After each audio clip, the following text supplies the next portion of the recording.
Mein liebes Publikum, wir sind zurück hier aus dem Dolder Grand und zwar ist hier der ungarische Minister, wie angekündigt, der ungarische Minister für EU-Angelegenheiten, János Boka.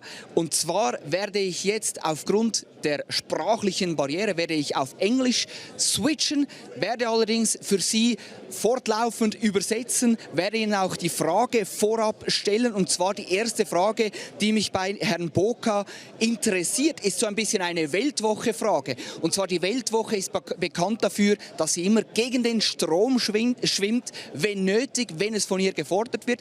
Derzeit schwimmt auch die Ungarn schwimmen auch in der EU gegen den Strom. Jetzt will ich von ihm wissen, wie das möglich ist, wie man das aushält in einer Institution wie der EU. Mr. Boka, it's an honor, it's a great pleasure to have you here. Thank you very much. My first question is, we're here celebrating die Weltwoche, 90 years, tradition newspaper weekly, which is repeatedly representing unpopular opinions and perspectives, offering the very famous for us different view, different perspective. Hungary is not quite far away from that. It's quite similar as well. So my question to you is, what does it take for you, especially as a minister for the EU, to swim against the mainstream current?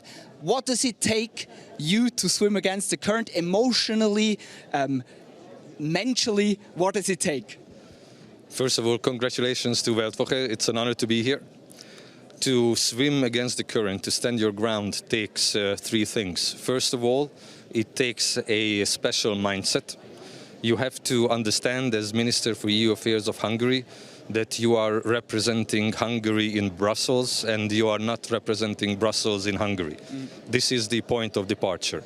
Then, of course, it takes personal courage, because there are some things in the European Union that you're not supposed to discuss. There are some things in the European Union that you're not even supposed to think. And it takes personal courage to raise these issues, to dare to think differently, to dare to speak, and to dare to speak differently. And of course, it also takes strong political support at home, because we are in politics. No matter how intellectual you are, how right you are, at the end of the day, as a politician, you are only as strong as your political platform. And in Hungary, we have a very strong and vocal political support for our European policies, and this gives me the strength to swim against the current.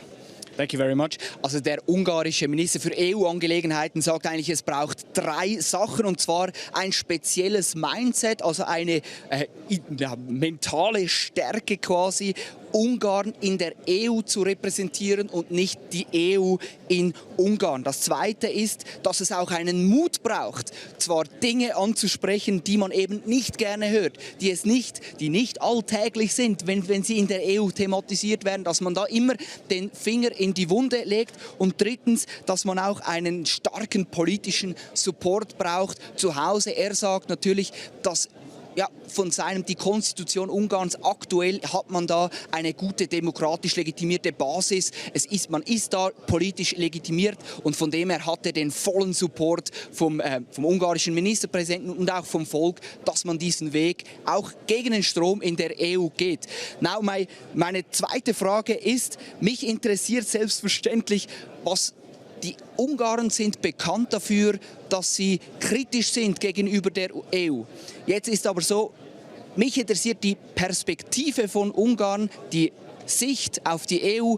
Was soll die EU eigentlich? Was ist ihr grundsätzliches Ziel? Wie sieht die Vision für die EU aus von Ungarn? Now my second question to you is, as a Swiss, I'm very much interested on your perspective, on your view on the EU in a long-term perspective. So what would you say, generally spoken, beside that whole freedom institution that the EU is, what is the main purpose, the key goal of the European Union in the view of Hungary? In my view, the European Union should become an institution that makes its member states stronger. The European Union's objective should be to help member states cooperate in a way that enhances their economic, political possibilities, opportunities, and makes them more secure and more prosperous. I believe in a European Union of strong sovereign nation states that would allow the European Union to become a global player again. Also der ungarische Minister für EU-Angelegenheiten sagt eigentlich, dass die EU, die Vision der EU, das Hauptziel sollte eigentlich sein, fokussiert auf die Mitgliederländer, und zwar, dass die stärker werden, dass sie zusammen kooperieren, souveräne Nationen bleiben und so sicherer und wirtschaftlich prosperierend werden oder sein könnten. Also er fokussiert da eigentlich auf die Staaten als Individuen in diesem großen Staatenbund, wobei allerdings der Fokus auf die Staaten gelegt werden soll. Meine dritte Frage ist überhaupt, oder jetzt das haben wir vorhin mit Václav Klaus besprochen, die EU geht einigermaßen den Bach runter, das sagen verschiedene Kommentatoren, es besteht nicht sonderlich gut, andere Staaten, Bündnisse schießen in die Höhe, übertrumpfen die EU. Mich interessiert die Perspektive Ungarns, die ungarische Sicht auf die langfristige Sicht auf der EU. Wo führt das hin? Was Ihre Vision oder wie diese Sicht ist? My third question to you is, the EU is, like I've heard before from Václav Klaus and other commentators, is declining. Other nations, China, the BRIC states, United States, they're way beyond the reach of the EU. So my question to you is, what is your view on the long-term vision, on the long-term prosperity perspective of the European Union? Where should that go to? What is your long-time view on the EU? I agree with the opinion that the European Union is declining, both militarily, economically and politically, and this process should be reversed. But this reversal requires a change in general strategic guidelines and policies of the European Union. I believe that the European Union should be connected economically both to the East and the West, because that connectivity made the European Union prosperous in the past. I also believe that in order to restore the global competitiveness of the European Union, the European institution should give more possibility to the member states to define their economic policies, to find out how they become competitive, because a competitive European Union is built on competitive member states. Also der Herr Boca spricht da wichtige Änderungen in der Institution EU als solches an. Er sagt, man müsse eigentlich ein Player bleiben, der verbindend sei zwischen West und Ost, und es müsse mehr Freiräume geschaffen werden, gemacht werden für die Mitgliederstaaten, dass man auch wettbewerbsfähig wird oder wettbewerbsfähiger wird für den globalen Wettbewerb mit anderen Ländern und anderen Institutionen. Jetzt meine letzte Frage ist natürlich gerichtet auf die Schweiz. Was rät er in den institutionellen Gesprächen mit der EU für die Schweiz? Was soll die Schweiz tun? Was soll sie nicht tun? My last question to you focuses on Switzerland. What advice would you give our country in the talks with the European Union to maybe or maybe not institutionalize the relationship with the European Unions? It's a complicated talk in Switzerland, you might know it, but what advice would you give Switzerland from a Hungarian perspective? I wouldn't dare to give any advice to Switzerland. I believe that Switzerland in the past has been always able to identify its own interest and conduct a policy that conforms with its interest. What I can say on behalf of Hungary, that will hold the presidency of the Council of the European Union in the second half of 24, that I believe that a mutually beneficial, fair and balanced agreement between the European Union and Switzerland should be conducted, and the Hungarian presidency is ready to play its part in this procedure. So der Herr Boca spricht da an, er will keinen Rat geben, selbstverständlich nicht. Jedoch sagt er schon auch, dass Ungarn in der zweiten Hälfte 2024 werden sie das das EU-Ratspräsidium innehalten und er sagt ganz klar, sagt er, die Schweiz werde da eine Rolle spielen und zwar mit einem fairen und balancierten, mit einem ausgewogenen Agreement, mit einem Vertrag, den man da Gespräche führen wird. Ungarn werde, und das hat er so gesagt, werde da seinen Beitrag dafür leisten, dass das fair und balanciert ausgearbeitet werden kann. Mr. Boca, thank you very, very much for taking your time. It was an honor and have fun, enjoy the speech and enjoy the event. Thank you very much. Thank you very much. It was a pleasure to be here. Wir haben hier den nächsten Gast, Marton Nagy, den ungarischen Minister für Wirtschaftsentwicklung. Wir machen das gleiche Verfahren. Ich werde die Frage erst auf Deutsch stellen und danach ihm die Frage auf Englisch übersetzen. Gleichzeitig werde ich danach wieder übersetzen auf Englisch. So, meine erste Frage ist, Ungarn fällt immer wieder auf, dass sie gegen Russland-Sanktionen sich stemmen, die Schweiz übernommen hat.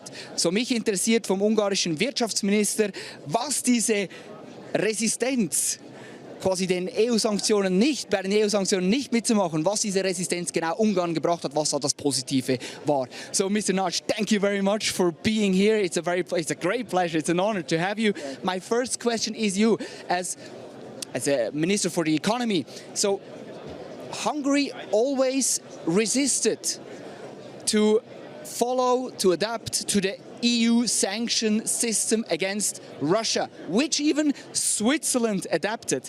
So that was for us. So my question to you is: can you comment on the specific benefits that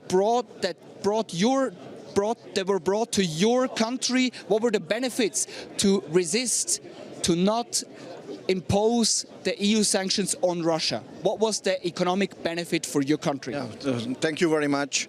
So first of all, I can say that we are very against of energy type sanctions because Hungary is very energy intensive economy and we are highly dependent on energy, and the energy is come from Russia, gas and also fuel, gasoline. So therefore, it is very difficult to have this sanction because it's causing very painful economic consequences. So therefore, in this type of sanctions, we of course is against, including nuclear heating powers. And if you can see, we are, let's say, seeing that the sanction is not working fully because now is still Russia is selling the gas and everything to the world, mainly to the east, and has high revenues. So sanction in the past is also not working. So it's much better to approach this question another way. And Hungary is now is seeing the way in this kind of way out.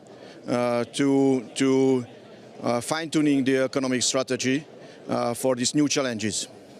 Thank you very much. Also er sagt eigentlich, Ungarn ist ein sehr energieintensives Land und die Energie kommt halt hauptsächlich aus Russland, russisches Gas, und von dem her sagt er, es mache für sein Land einfach schlichtweg keinen Sinn. Es geht einfach nicht, dass man auf dieses Gas verzichtet, wirtschaftlich gesehen, und auch er unterstreicht auch, dass diese Sanktionen nicht funktionieren. Russland verkauft weiterhin Gas, aktuell halt mehr Richtung Osten anstatt in den Westen, und somit schießt sich eigentlich der Westen ins eigene Fleisch, wenn man dieses Gas, diesen Handel nicht betreibt. Er sagt auch, dass die Sanktionspolitik in der Vergangenheit nicht funktioniert hat, und von dem her ist eigentlich Ungarn aus seiner Perspektive eher ein Land dafür, um einen Weg aus diesem ganzen Schlamassel zu finden, um dieses Sanktionsregime ad acta zu legen und wieder Beziehungen mit Russland zu führen. My last question to you is, in Switzerland there are talks, oder kurz noch, ich werde die Frage stellen in der Schweiz kommen jetzt natürlich Stimmen, die auch im Hinblick auf China, auf andere Länder, nicht nur mit Russland, Krieg in Nahost, mit den Arabern, die da sagen, man dürfe mit Autokraten keinen Handel treiben. Meine Frage natürlich ist, wie sieht er das? Sieht er das auch so? Soll man mit solchen Staaten Handel betreiben? Was spricht dafür, was spricht dagegen? I'm sorry to interrupt you. My second and last question to you is, in Switzerland there are talks going on that advocate kind of every connections, economical connections, relations to autocratic states, as they are called, should be completely cancelled. China, Russia, also sometimes Arabic state, Middle East. What is your point of view? Why is that wrong?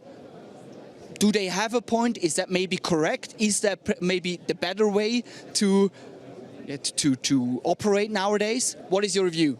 Yeah, we are following a very pragmatic approach and very rational approach. We want to make business, and Hungary is a very small and open economy.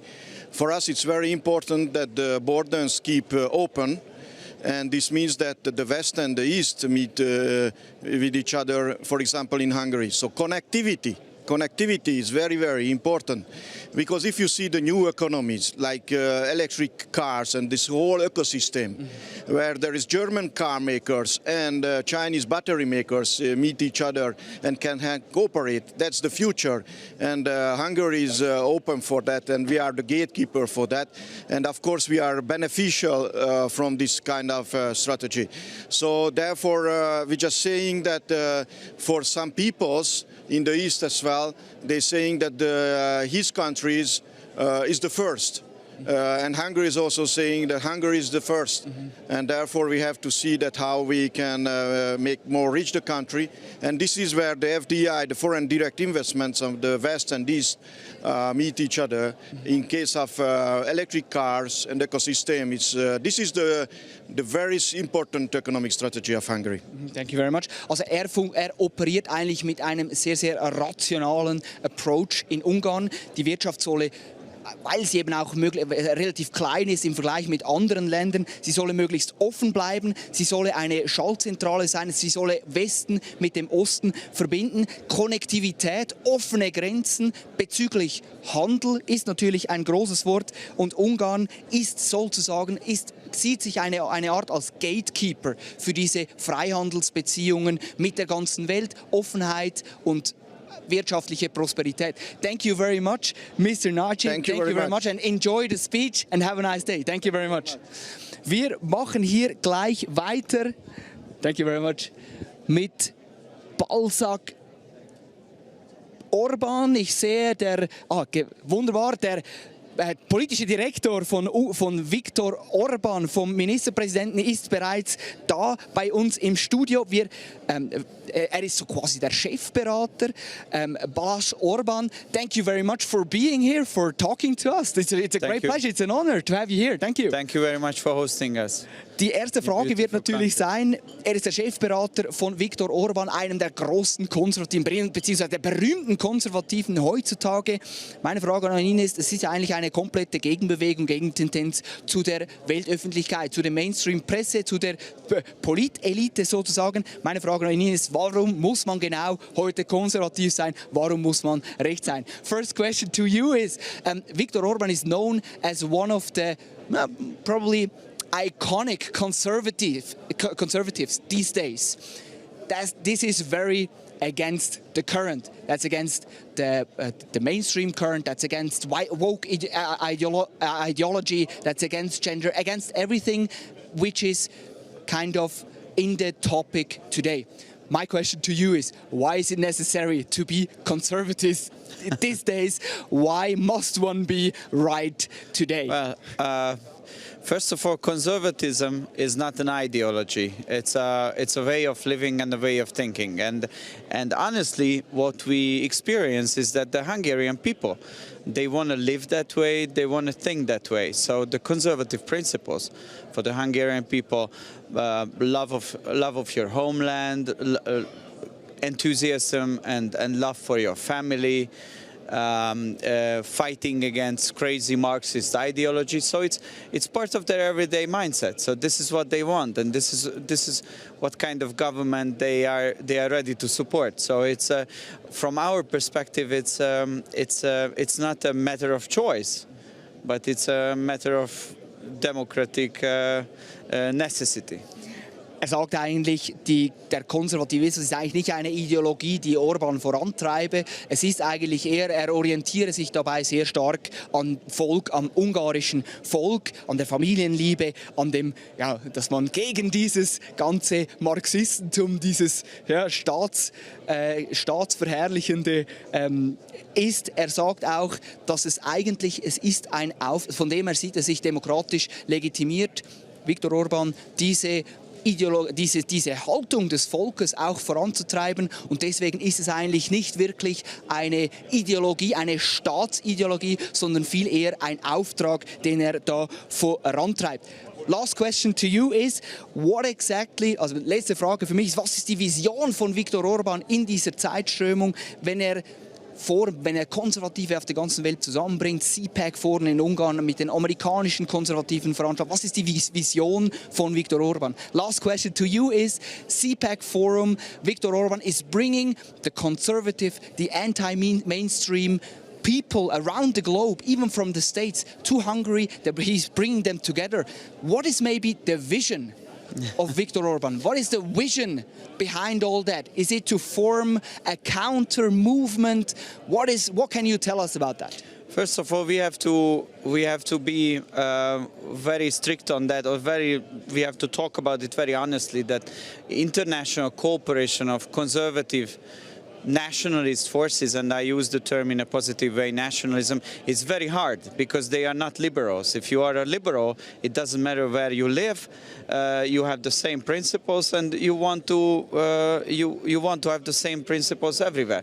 So if you are a conservative in Berlin, in Budapest, in Washington or in Singapore, it's very complicated for you, because it means that you have a special attention towards your homeland, towards your geography, towards your historical past, and you want to build upon that, not cancel it, but build upon that.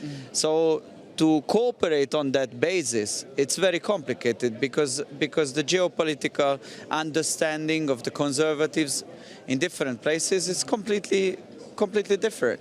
So what we try to do is we try to find the topics based on which we still can cooperate. Because we can say, like illegal mass migration, I think this is something which is opposed by all conservatives everywhere. And this is a very good platform to start the cooperation, how we tackle and how we fight back against illegal migration. We are living in a globalized era. Globalization is a natural phenomenon, but globalism as an ideology is something which is, according to our understanding, it's not good for our people. So how to protect national sovereignty in this modern 21st century environment? This is, again, a topic, a basis on which we can cooperate. So this is what we're trying to do, and this is how we try to be part of this growing international network.